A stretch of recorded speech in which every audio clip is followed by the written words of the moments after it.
రోజు రాజకీయం అనంటే అన్ని ప్రాంతాలు అన్ని కుటుంబాల గురించి ఆలోచన చేస్తే దాన్ని రాజకీయం అని అంటారు.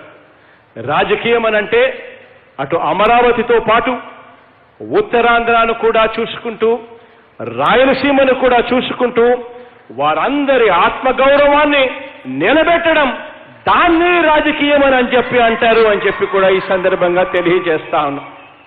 రాజకీయం అనంటే రాజకీయ నాయకుడు అనంటే ఆ రాజకీయ నాయకుడు ఒక ప్రజలకు సేవకుడు. చంద్రబాబు నాయుడు గారి మాదిరి ప్రజలను మీద చలాయించడం, అధికారం చలాయించడం కాదు రాజకీయం అనంటే. చంద్రబాబు నాయుడు గారి హయాంలో మీ అందరికీ కూడా గుర్తుండే ఉంటుంది. చంద్రబాబు నాయుడు గారిని ఎవరైనా అర్జీ అడగడానికి, చంద్రబాబు నాయుడు గారికి అర్జీ ఇవ్వడానికి ఎవరైనా పోతే వినిపించిన మాటలేమిటి?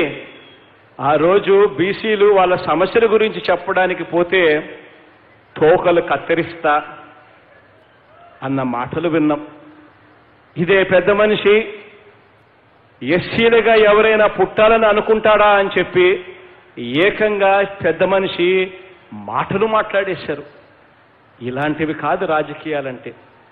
రాజకీయాలనంటే ఒక ముఖ్యమంత్రి గారి దగ్గర నుంచి ఒక ఎమ్మెల్యే దాకా కూడా అందరూ కూడా ప్రజల సేవకులు అన్నది రాజకీయం.